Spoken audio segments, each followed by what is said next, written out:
를 계기로 해서 우리 교회 가운데서 침례식이 끊이지 않고 자주 일어나게 되기를 기도합니다.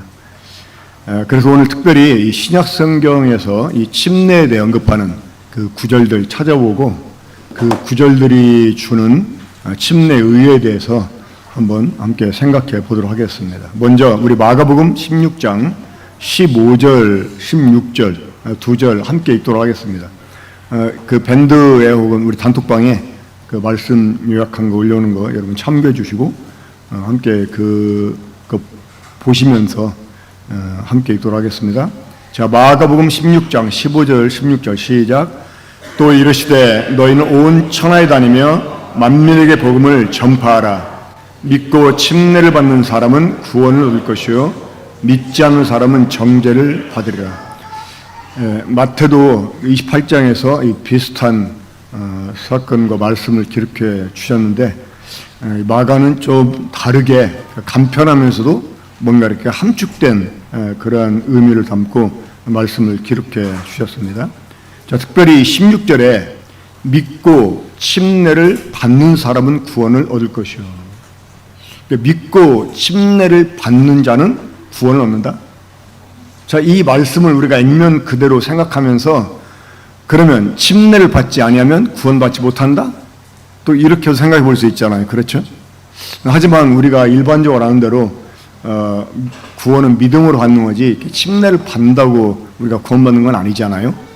하지만 그럼에도 불구하고 이 마가는 믿고 침례를 받는 사람은 구원을 얻을 것이다 이렇게 말씀했는데 이것은 침례가 얼마나 중요한지를 우리들에게 보여주기 위해서 그런 것이 아닌가 생각을 합니다. 이 믿음과 침례는 사실 동일한 것이다라고 말할 수가 있어요. 지금 일반적으로 뭐 우리 모임도 그렇고 또 다른 모임들 그러는데 이 구원받고 나면 이 침례를 주기까지 좀 뜸을 들이는 시간을 가져요. 그렇죠? 좀 더 지켜봐야 되지 않냐. 또 너무나 성급하게 이 침례를 주면 나중에 이렇게 보면 진짜 구원이 아니었는데 하면서 이제 침례를 남발하는 것도 문제가 된다 해가지고 이 구원받고 난 이후에도 침례를 주기까지 상당한 시간을 우리가 끄는 것을 보게 됩니다. 하지만 이것은 사실 성경적으로 볼 수가 없어요. 왜냐하면 그 사람이 일단 그 고백하는 믿음의 간증이 우리가 들을 때 문제가 없다면 침례를 될 수 있으면 좀 빠르게 주는 것이 오히려 성경적이라고 생각을 합니다. 그 빌립이 사마리아에 들어가서 이 복음을 전했을 때 이 빌립이 행하는 그 이적들을 보면서 특별히 거기에 한 사람이 이제 빌립을 따라다니고 또 침례까지 받게 됩니다. 자, 그 사람 이름이 무엇이었죠? 시몬, 이 마술사 시몬이었습니다. 나중에 그가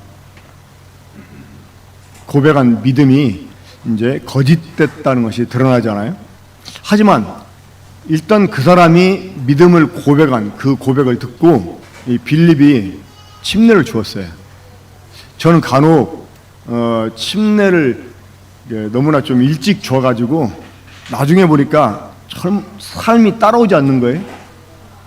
그러다가 또 모임을 떠나게 되고 그러면서 모임 생활을 안 하게 되고 마치 구원받지 못한 사람과 다를 바가 없는 이런 모습을 이렇게 보이는 사람들 좀 간혹 있었었는데 그럴 때마다 내가 침례를 너무 성급하게 줬나 이렇게 생각하면서도 빌립이 마술사 시몬에게 침례를 준 걸 생각하면서 제가 나름대로 이유를 봤습니다. 빌립 같은 전도자도 그랬는데 내가 뭐라고. 하지만 이 믿음을 침례 그리고 침례를 믿음과 동일시했기 때문에 믿음을 고백하면 이 신약 성경에서는 바로 이렇게 침례를 줬던 것 같아요. 그래서 믿고 침례를 받는 사람은 구원을 얻을 것이요라고 말씀한 게 아닌가 이렇게 생각을 하게 됩니다. 그렇기 때문에 이 믿음 없이 침례를 우리가 받을 수도 또 줄 수도 없는 거죠. 하지만 침례를 거절한다. 우리는 그런 사람의 믿음을 또 인정할 수가 없습니다. 그래서 그만큼 이 침례와 믿음은 동일시이기 때문에 그렇습니다. 자, 우리 두 번째 성경 구절을 보겠습니다. 자, 베드로전서 3장 21절부터 22절, 자, 두 절 말씀인데 함께 보겠습니다. 침례에 관해서 언급하는 구절이죠. 한번 함께 읽겠습니다. 시작. 물은 예수 그리스도께서 부활하심으로 말미암아 이제 너희를 구원하는 편이 곧 침례라. 이는 육체의 더러운 것을 제하여 버림이 아니요 하나님을 향한 선한 양심의 간군이라. 그는 하늘에 오르사 하나님 우편에 계시니 천사들과 권세들과 능력들이 그에게 복종하느니라. 이 베드로전서 3장 21절 22절 이 말씀 전에 언급한 내용을 우리가 먼저 아마 이해하고 이 구절을 봐야 된다고 생각을 하는데요.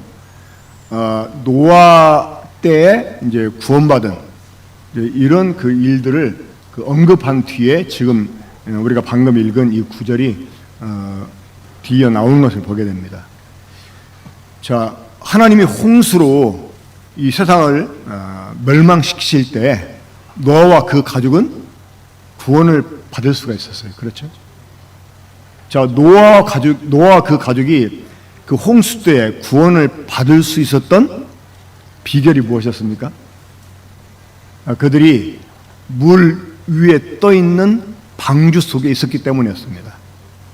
자, 하나님이 세상을 물로 덮었을 때 사람들이 거의 다 죽었습니다.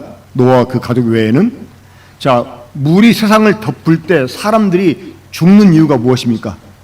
바로 물 속에 잠겨서 숨을 쉴 수 없기 때문에 죽는 거죠. 그렇죠? 근데 그런 홍수 가운데서 노아와 그 가족은 구원을 받을 수가 있었다고 하는 거예요. 어떻게 해서? 바로 물 위에 떠 있는 이 방주 속에 있었기 때문에. 자, 이 물 위에 떠 있는 방주는 무엇을 상징할까요? 바로 부활하신 예수 그리스도를 상징을 합니다.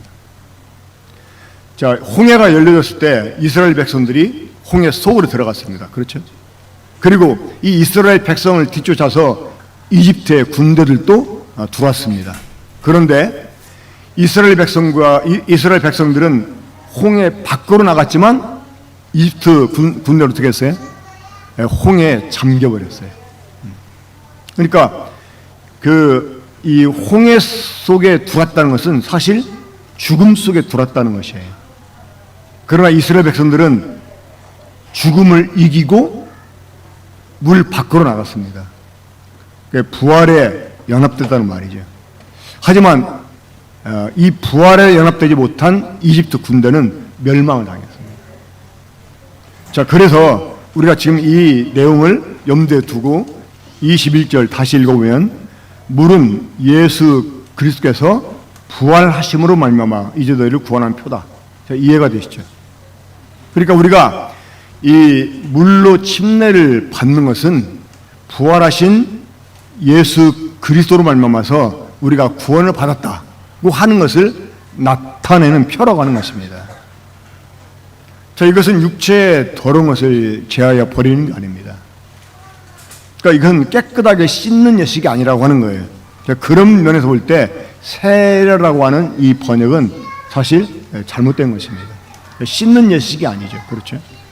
원래 그 헬라어로 이렇게 침례를 주다, 이제 침례를 받다, 이게 밥티조입니다. 밥티조.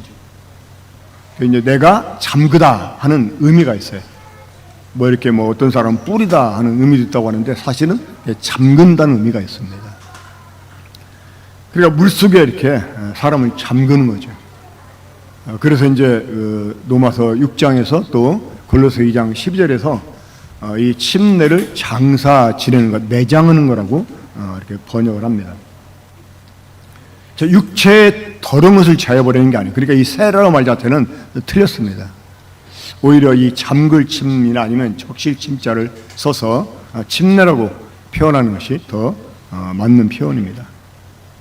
자, 우리가 이 물로 침례를 받음으로써 이제 예수 그리스도의 부활로 말미암아 구원을 받은 자다 하는 것을 나타내는데, 이것은 단순히 그냥 그 사실만 우리가 믿음으로 고백하는 차원에서만 하는 것이 아니라 우리들의 이 선한 양심, 그러니까 구원받은 사람은 양심이 회복이 돼요. 그 죄로 더럽혀졌던 양심이 회복이 되면서 우리가 선한 양심, 이 깨끗한 양심을 갖게 됩니다. 그래서 이 구원을 받고 선한 양심을 가진 사람들은요, 그 양심이 반응을 해요. 지금 우리말 성경은 선한 양심의 간구다, 또 다른 영어 번역을 보면 호소다, 이렇게도 번역을 해놨습니다. 그런데 이전 개역 성경을 보면 선한 양심이 하나님을 찾아가는 것이라고 표현해요. 하나님을 찾아가는 것이다. 더 정확한 번역은 이 선한 양심의 어떤 반응이다 라고 이렇게 번역을 하는 것이 맞다고 생각을 합니다. 자, 우리가 이 침례를 받는 것, 우리가 예수 그리스도의 부활로 말미암아 구원을 받았다는 표로 우리가 침례를 받는 것은 단순히 우리가 구원을 받았다는 표만 가지고 침례를 받는 것이 아니라 우리의 선한 양심이 하나님께 반응한다는 거예요. 자, 어떻게 반응해? 어떻게? 우리가 이 그리스도의 부활의 연합에 대해서 거듭나게 된 것처럼 계속 이 예수 그리스도의 연합을 나타내는 이러한 그 삶을 추구하게 된다는 거예요.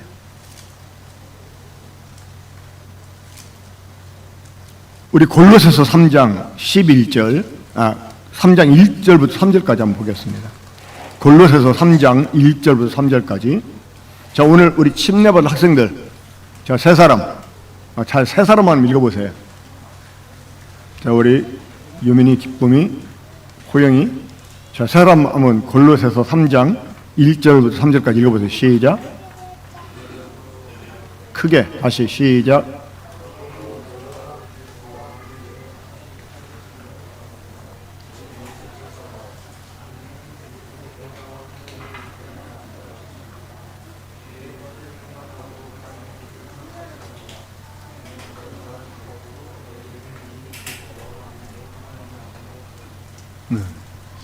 남자들 치고 목소리가 별로 안 크네.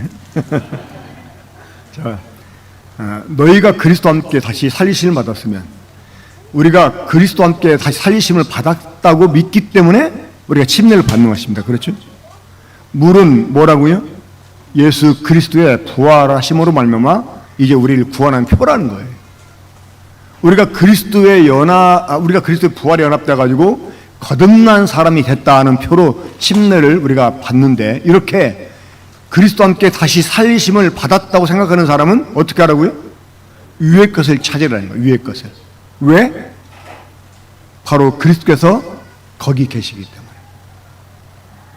그러니까 우리가 그리스도의 부활에 연합이 돼가지고 거듭나게 됐잖아요. 그러면 이렇게 거듭난 사람은 계속해서 그리스도의 승천에도 연합이 된 자가 되기 때문에 그 선한 양심이 그걸 쫓아서 간다는 거예요. 그래서 이 침례를 받았다, 나 이제 구원 받았다 하는 표로만 끝나는 게 아니라, 나는 이제 이 선한 양심이 반응하는 대로 위의 것을 찾아 살겠습니다라는 고백이 된다고 하는 거예요. 자, 무슨 말인지 이해가 되세요? 오늘 우리 침례 받는 우리 학생들 이해가 돼요? 주님의 부활로 말미암아 우리가 구원을 받았잖아요. 그렇죠? 그 안에 연합이 돼가지고 그런 사람은 그리스도에게 계속 연합된 삶을 산다는 거예요. 그러니까 나를 품고 계시는 그리스도가 나를 대신에 죽었을 뿐만 아니라 나를 대신에 또 부활하시고, 이분이 부활만 한 게 아니라 어떻게? 지금 하늘에 올 사람 우편 앉아 계시잖아요. 그렇죠? 그러니까 우리도 지금 그 안에 함께 있어서 하늘에 앉아 있는 사람들입니다. 우리 그 위에 있는 구절 보겠습니다. 그 에베소 2장 6절. 제가 성경 구절은 여기에 이제 타이핑 해놓지 않았는데, 자, 에베소 2장 6절 보면 우리가 그리스도와 함께 하늘에 지금 앉았다고 이렇게 표현해요. 하나님이 우리를 그리스도와 함께 죽은 자 가운데서 다시 살려주시고, 이런 우리를 그리스도와 함께 하늘에 오르게 해서 하늘에 그리스도와 함께 앉게 주셨다고 하는 것입니다. 그리고 우리는 지금 하늘에 있는 사람들이에요. 우리들의 몸이 이 땅에 있지만 실제로 우리는 지금 그리스도와 함께 하늘에 있는 사람들이에요. 그렇기 때문에 이 하늘의 삶을 우리가 추구하면서 살아야 된다고 하는 것입니다. 그러니까 이런 것들의 반응, 이게 침례라고 하는 거예요. 나는 이제 죽었습니다. 나는 죄에 대해서 죽었습니다. 나는 이 세상에 대해서 죽었습니다. 나는 이제 그리스도 안에서 새로 거듭난 사람이 되었습니다. 난 하나님께 대해 산 사람이 되었습니다. 자, 이러한 그 고백만 아니라 이 선한 양심이 그걸 쫓아 살도록 자꾸 반응하니까 그 반응의 어떤 그 이제 증표로 우리가 침례를 받는다고 하는 것입니다. 자, 우리 골로새서 아까 보았죠? 자, 이제 세 번째로 우리 로마서 6장 3절부터 11절까지 보겠습니다. 사실 침례에 관해서만 말씀을 드린다면 5절까지만 봐도 되는데 사실 이 침례, 이 선한 양심의 반응은 침례 자체로 끝나는 게 아니고 그 이후에 지속되는 삶과 관계있기 때문에 제가 일부러 11절까지 여기 이제 프린트 해놨는데요. 자, 타이핑 해놨는데 좀 길지만 함께 읽겠습니다. 자, 함께 읽겠습니다. 시작. 무릇 그리스도 예수 합하여 침례를 받은 우리는 그의 죽으심과 합하여 침례받은 줄을 알지 못하느냐? 그러므로 우리가 그의 죽으심과 합하여 침례를 받음으로 그와 함께 장사되었나니 이는 아버지의 영광으로 말미암아 그리스도를 죽은 자 가운데서 살리신 것 같이 우리를 또한 새 생명 가운데 생하게 하려 함이라. 만일 우리가 그의 죽으심과 같은 모양으로 연합한 자가 되었으면 또한 그의 부활과 같은 모양으로 연합한 자도 되리라. 우리가 알거니와 우리 옛사람이 예수와 함께 십자가에 못 박힌 것은 죄의 몸이 죽어 다시는 우리가 죄에게 종노릇하지 아니하려 함이니 이는 죽은 자가 죄에서 벗어나 의롭다 하심을 얻었음이라. 만일 우리가 그리스도와 함께 죽었으면 또한 그와 함께 살 줄을 믿노니 이는 그리스도께서 죽은 자 가운데서 살아나셨음에 다시 죽지 아니하시고 사망이 그를 주장하지 못할 줄을 알미로다. 그의 죽으심은 죄에 대해 단번에 죽으심이요 그의 살으심은 하나님께 대해 살으심이니 이와 같이 너희도 너희 자신을 죄에 대하여는 죽은 자요 그리스도 예수 안에서 하나님께 대하여는 살아있는 자로 여길 자다. 자, 침례라고 하는 것은 우리가 다른 말로 하면 그리스도와의 연합이다 이렇게 말할 수가 있어요. 그러니까 침례는 그리스도와의 연합을 나타냅니다. 그런데 이제 우리말 성경은 연합이라고 이렇게 번역을 해놨는데요. 영어 성경 보면 이게 into라는 단어가 사용이 into. 자, into라고 하는 말은요, 밖에서 안으로 들어간다는 얘기예요. 자, 침례는 뭐 하는 거냐? 나를 그리스도 안에 집어넣는 거예요. 그러니까 그리스도 밖에 있던 내가 이제 그리스도 안에 들어간다 이런 의미야. 그러니까 나를 그리스도 속에 집어넣고 침례를 받는 거예요. 그러면 우리가 그리스도와 연합됐다, 나를 그리스도 안에 집어넣어서 침례를 받는다, 이 말은 어디에? 바로 그리스도의 죽으심 속에 나를 집어넣는 거예요. 제가 종종 사람들에게 복음을 전할 때 이런 그 표현하기를 즐거워합니다. 뭐냐면 예수 믿는다고 하는 것은 뭘 의미하는 것이냐? 바로 하나님께서 예수 그리스도로 말미암아 나를 대신했다고 하는 걸 믿는 것이다. 그러니까 예수 그리스도가 나를 대신했다, 이걸 믿는 게 예수 믿는 거예요. 그러니까 그분이 나를 대신해 죽었다, 이걸 믿는 게 예수 믿는 거예요. 그분이 나를 거듭나게 하려고 다시 부활했다, 이걸 믿는 게 예수 믿는 거예요. 그러니까 하나님이 그리스도로 말미암아 나를 대신했다 이렇게 믿는다면 그분의 죽음을 내 죽음으로 받아들이는 거죠. 그분의 부활을 나의 거듭남으로 받아들이는 거예요. 그래서 이 침례는 나를 그리스도 속에 집어넣어. 왜? 예수님이 나를 대신했기 때문에, 그가 나를 대신해 죽었기 때문에 그분의 죽음은 내 죽음이에요. 그렇죠? 그래서 그분의 죽음 속에 나를 집어넣어요. 그런 다음에 이제 죽었으니까 어떻게 합니까? 매장을 시키죠. 그러니까 침례식은 매장하는 거예요. 물속에 들어갈 때 죽은 사람 우리가 매장하듯이, 이제 그 사람을 파묻는 것입니다. 죽은 사람을 파묻어요. 로마서 6장 6절 한번 보면 우리가 알거니와 우리 옛사람이 예수와 함께 십자가에 못 박힌 것을. 자, 옛사람. 자, 어떤 사람이 옛사람입니까? 자, 호영이 어떤 사람이 옛사람이지? 바로 죽은 사람이에요. 죽은 사람. 우리 옛사람이 어디에서? 예수 그리스도 십자가에서. 자, 우리 주님이 날 대신에 죽었을 때 우리도 그때 주님과 함께 죽은 자가 됐다고 하는 것입니다. 자, 여러분 갈라디아 2장 20절 다 외우시죠? 한번 함께 외워볼까요? 다 같이 시작.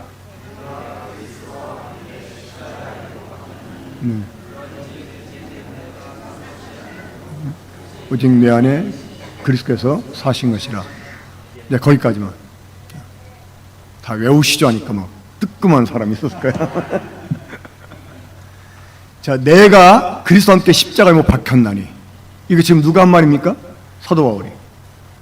자, 우리 주님이 십자가에 못 박혀 죽으실 때 사도 바울 그 현장에 있었어요, 없었어요? 없었어요. 그 사람은 예수 믿는 사람 잡아 가둔 사람이야. 그렇죠? 그런데 우리 주님이 십자가에 못 박혀 죽으실 때 그 자리에 있지도 않은 사람이요, 아주 천연덕스럽게 내가 그리스도와 함께 십자가에 못 박혔대요. 어떻게 이렇게 말할 수가 있습니까? 알았기 때문에, 깨달았기 때문에. 뭐를? 바로 주님이 나를 대신했다는 것. 그러니까 그분의 죽음이 내 죽음이라는 것을 깨달았기 때문에 내가 그리스도와 함께 십자가에 못 박혔다라고 말하는 거예요. 그러면 그리스도와 함께 십자가에 못 박혀 죽었다면 이제 그 사람은 어떤 사람? 옛사람인 거예요. 옛사람. 그런데 아직까지도 막 옛사람을 막 죽이려고 하고 막 죽여달라고 하고 그런 사람은 죽은 사람입니까 아닙니까? 제가 옛날 학교 다닐 때 이제 책부 시간에 보면 막 다 이 신학생들은 교회 전도사죠. 이 교육전사. 근데 막 한 학생이 막 얼마나 간절히 기도하는지 이 책부 시간에 내 옆에 앉아가지고 주님 내 사람을 죽여주시옵소서. 막 죽여주시오 이러는데 사실 죽지 않았으면 옛 사람이 아니죠. 그렇죠? 일반 교회 다니는 분들에게 구원의 확신 있습니까? 구원 받았습니까? 그러면요, 구원 받았다고 확신 있다고 대답하는 사람들이 상당히 많아요. 그런데 거듭나셨습니까? 이러면 이 거듭난 것은 좀 고차원적으로 생각을 해가지고요, 뭐 아직 뭐 이렇게 반응을 보이는 사람들이 있어요. 그런데 미리 사전에 설명을 해준 다음에 물어보면 더 대답 못해요. 자, 거듭났다고 하는 것은 옛사람이 죽고 우리가 새 사람으로 다시 태어나는 것을 의미하는데, 그러면 거듭나려면 옛사람이 완전히 죽어야 되거든요.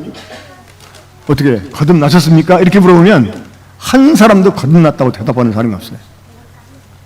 한 번은 이제 전주, 지금 이제 기름도교인데 옛날에 이제 그때 전주 중앙로교였나? 그랬었는데 거기 전도집회 갔을 때 한 젊은 사람이 이제 그 집회에 참석을 했어요. 그러니까 그 교회 자매 오빠 있는데 그 사람이 기도원에서 총무일을 하면서 지낸 사람이었어요. 그냥 나름대로 얼마나 자기가 영적이라고 생각한 사람이겠습니까? 그렇죠? 근데 이제 집회 끝나고 나서 좀 제가 피곤했기 때문에 제 숙소에 들어와서 이제 좀 누워 있는데 이 청년들이 그 젊은 사람 데리고 이제 제 방에 왔어요. 근데 제가 이제 누워 있는데 막 그 청년들이 그 학생 그 사람 데려놓고 막 복음 막 전하고 그러는데 아주 딱 들어보니까 강적이더라고, 강적. 막 기도원에서 막 총무 역할 하면서 얼마나 막 기도도 많이 하고 성경도 많이 받겠어요? 근데 이 청년들이 그 사람을 다루질 못하더라고. 그래가지고 제가 일어나가지고 그랬어요. 설명을 했지. 자, 거듭났다는 말은 옛사람이 완전히 죽고, 여기서 완전을 강조하는 게 중요해요. 완전하게 죽고 다시 태어난 거다. 그러면 어떻게 옛사람은 완전히 죽었습니까? 솔직히 지금 죽이려고 하죠? 네, 그렇대요. 자기가 이렇게 어떤 때 여자를 이렇게 보면 좀 이상한 안 좋은 생각을 하게 된다는 거야. 그걸 보니까 자기 옛사람이 안 죽은 것 같대. 자, 그러면 옛사람이 안 죽었으면 거듭난 거예요, 못 난 거예요? 그러니까 거듭나지 못했네요, 그러더라고. 그 전까지는 막 거듭났다고, 자기는 거듭났다고 막 주장을 했는데, 그렇게 얘기하는 거예요. 자, 여러분, 이렇게 반응하는 사람은 어떤 사람이에요? 나는 복음을 모른다는 거예요. 그렇죠? 나는 예수 믿는 게 아니라는 거예요.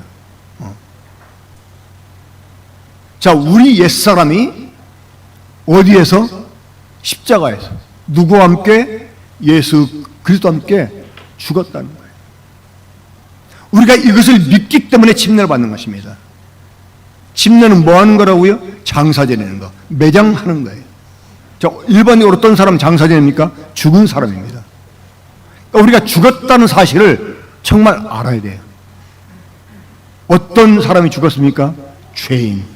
어떤 사람이 죄인이에요? 이 그릇한 양처럼 자기 멋대로 산 사람, 자기 좋을 대로 산 사람, 자기 기준대로 산 사람. 자, 이 사람이 죄인이에요. 자, 이런 사람이 죽었다는 거야. 그러니까 죽었기 때문에 이제 그 사람은 뭐예요? 옛사람이야, 옛사람. 자, 6절을 다시 한번 보면 로마서 6장 6절. 우리가 알거니와 우리 옛사람이 예수와 함께 십자가에 못 박힌 것은 죄의 몸이 죽어. 자, 이전 성경은 죄의 몸이 멸하여라고 기록됐어요. 자, 여러분, 죄의 몸. 우리가 이거 좀 정확히 알아야 되네. 죄의 몸이라는 게 뭘까요? 자, 로마서 또 7장 24절 보면 사망의 몸이 나옵니다. 사망의 몸. 자, 이 죄의 몸이라는 표현, 사망의 몸이라는 표현은 무슨 의미냐? 또 죄의 몸이 죽었다. 이건 뭘 의미하는 것이냐? 이 죄의 몸, 사망의 몸은요, 죄의 소유가 된 몸, 사망의 소유가 된 몸이라고 하는 거예요. 그러니까 이 거듭나기 전에 우리 몸의 주인이 누구였다? 죄였다는 거예요. 전에 우리들의 몸의 주인은 사망이었다는 거예요. 그러니까 우리 주인인 죄가 사망이 요구하는 우리는 이 몸 가지고요, 죄를 지을 수밖에 없었어요. 근데 이제 이 죄의 몸이 죽었다는 거야. 이 죄인 옛사람이 그리스도와 함께 십자가에 못 박혀 죽음으로 인해 가지고 이 죄의 몸이 멸해졌다는 거야. 자, 여러분, 죄의 몸이 멸해졌다 하는 게 뭘 의미할까요? 여전히 우리 몸이 있잖아요, 그대로. 그죠? 죄의 몸이 죽었다. 죄의 몸이 멸해졌다. 뭘 의미해요? 이 말은 죄의 소유권이 박탈됐다라는 말이에요. 그러니까 전에 우리 몸의 주인은 죄였는데 이제 이 죄의 소유권이 박탈됐다. 이제 사망의 소유권이 박탈됐다 이거예요. 자, 그러면 거듭난 사람은 이게 죄의 몸이에요, 아니에요? 죄의 몸이 아니라는 거예요. 이게 사망의 몸이 아니라는 거예요. 그렇죠? 이제는 이 몸이 누구 것입니까? 예, 값으로 사인바가 되었으니 우리들의 몸이 값으로 사인바가 됐다는 거야. 주님이 피로 값주고 우리를 사신 거예요. 이제 우리들의 몸의 주인은 하나님이십니다. 우리 주님이십니다. 그렇죠? 그렇기 때문에 이 거듭난 사람은 죄가 주장할 수가 없어요.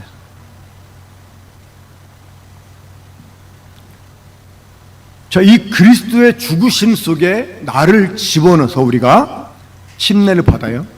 그 침례를 통해서 장사가 됩니다. 이렇게 된 사람들은 자동적으로 연합되는 게 있어요. 무엇이냐? 그리스도의 부활입니다. 자, 여러분, 이스라엘 백성들이 홍해 속에 들어간 이유는 무엇 때문에? 홍해 속에 머무르려고? 아니잖아요. 그렇죠? 홍해를 건너기 위해서. 우리가 그리스도의 죽음 속에 나를 집어넣고 침례를 통해서 장사되는 이유는 무엇 때문이에요? 그리스도의 부활에 연합되기 위해서. 그러니까 오늘 침례가 중요한 이유가 그리스도의 죽으심 속에 나를 집어넣고 장사 지내는 걸로 끝나는 것만 아니라는 거예요. 이제 부활에 연합돼가지고 우리가 새로운 생명 가운데 가는 것. 우리 주님이 계신 하늘을 우리가 바라보면서 그 위의 것을 구하는 삶을 살기 위해서 우리가 침례를 받는 거다 그 말입니다. 하나님 이스라엘 백성을 이집트에서 구원해 내신 이유가 무엇 때문이었습니까? 바로 가나안 땅을 유업으로 얻게 하려고. 홍해 건너서 이집트에서 벗어나는 것만이 아니라 그들로 하여금 약속의 땅에 들어가서 유업을 얻게 하려고 그런 거예요. 오늘 침례를 받는 우리 새 학생, 그리고 이미 침례를 받은 우리 모든 형제 자매님들, 이 침례를 받는 이유는 무엇이냐? 그리스도의 부활에 연합돼서 그가 계신 하늘의 것을 향해서 찾아가기 위해서. 그리고 나중에 우리가 그리스도와 함께 하나님 나라를 상속받기 위해서 우리가 침례가 받는 거예요. 침례가 그런 의의가 있다고 하는 것입니다. 자, 그래서 이제 우리 10절, 11절 보겠습니다. 다시 한번 읽겠습니다. 로마서 6장 10절, 11절. 자, 시작. 그가 죽으심은 죄에 대하여 단번에 죽으시며 그가 살아계심은 하나님께 대해 살아계심이니. 자, 이건 지금 그리스도께서 그렇게 했다는 거예요. 그렇죠? 우리 주님의 죽음은 죄에 대해서, 주님의 다시 부활하심은 하나님께 대해서.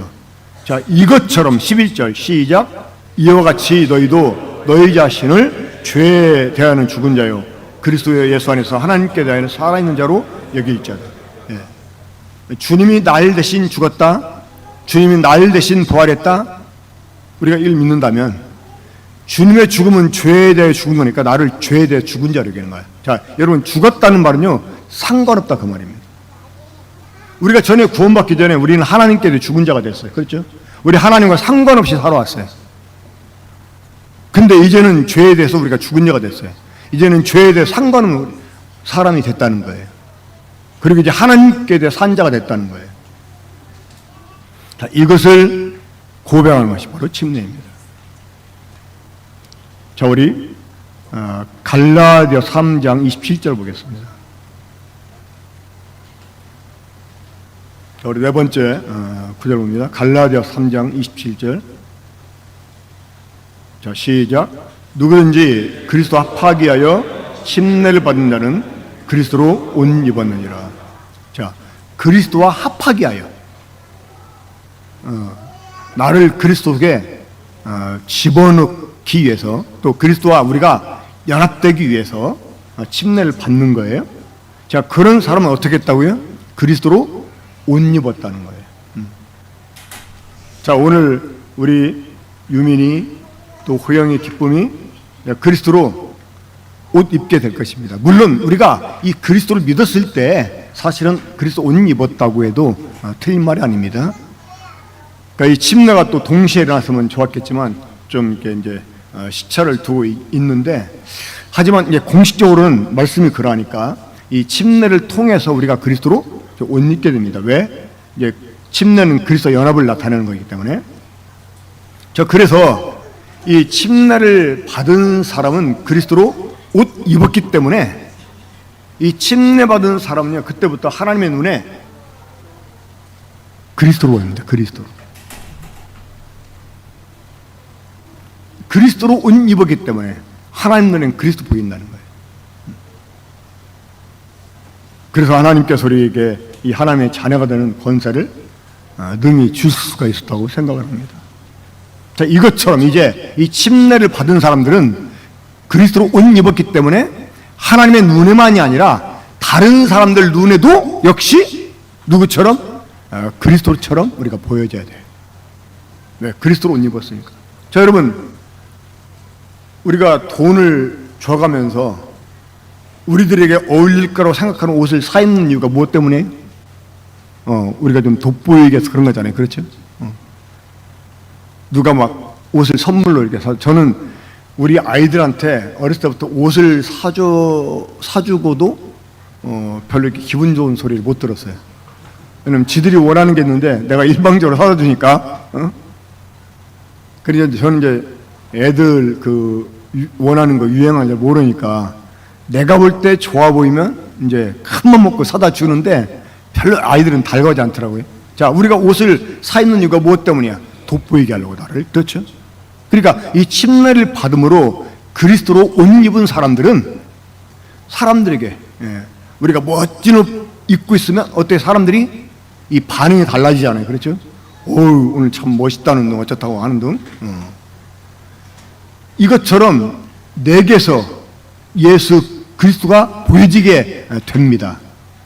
우리가 그리스도로 옷 입게 되기 때문에. 그래서 사람들이 내 변화를 발견하게 되고 주목하게 돼요. 이 베드로전서 3장 15절 보면 너희 속에 있는 소망에 관한 이유를 묻는 자들에게 대답할 것 항상 예비하라고 말씀하고 있어요. 그거는 성도들의 삶을 보면 사람들이요 묻고 싶어져요. 뭔가 이 사람은 가지고 있는 것 같아. 뭔가 우리가 달라 보여. 이제 침례받은 분들은요 그렇게 사람들에게 보여줘야 돼. 너는 뭔가 우리하고 다른 것 같다. 그 다름이 이상한 게 아니라 좀 안 좋은 게 아니라 뭔가 나도 너처럼 되고 싶어 이런 생각을 갖도록 그런 변화가 발견되게 돼 있습니다. 그런 사람이 정말 이 선한 양심의 반응을 보이는 사람들이죠. 그런 사람이 정말 참된 침례를 받은 사람들입니다. 침례가 주는 의의를 우리 생각하면서 오늘 침례 받는 학생들 정말 침례 받은 이후의 삶을 더 이렇게 주님 앞에서 아름답게 살기를 이렇게 다짐하고 또 이미 받으신 분들도 그동안 침례 받은 이후에 내 삶이 어떤지 돌아보면서 주님 앞에서 더 이렇게 변화를 추구하는 삶을 이렇게 살았으면 좋겠습니다. 한번 기도하고 마치겠습니다. 우리 살아가시는 아버지 하나님, 참 그리스도로 우리를 대신해 주셔서 우리를 거듭나게 해주시고 하나님의 자녀로 삼아 주시는 생각할 때 감사를 드립니다. 예수 그리스도로 옷을 입은 사람들로서 우리가 주님 앞에서 의롭다함을 받았다는 것으로만 기뻐하는 것이 아니라 실제로 우리 삶 가운데 참 주님의 의를 나타내 보이는 참 저희가 되기를 원합니다. 오늘 침례를 받는 새 학생 주님이 그들의 마음을 주장해 주셔서 그리스도로 옷 입은 사람의 삶을 살고자 하는 이런 다짐을 가지고 그들이 선한 양심의 반응을 보이면서 오늘 침례 임할 수 있게 주시기 원합니다. 오후에 쓸 침례식을 주의 손에 의탁을 드립니다. 주신 말씀 감사를 드리며 또 이후에 쓸 우리의 교제 가운데 주님이 또 함께 해주시고 인도해 주셨길 바라옵고 이 모두를 주 예수님의 이름으로 기도합니다. 아멘.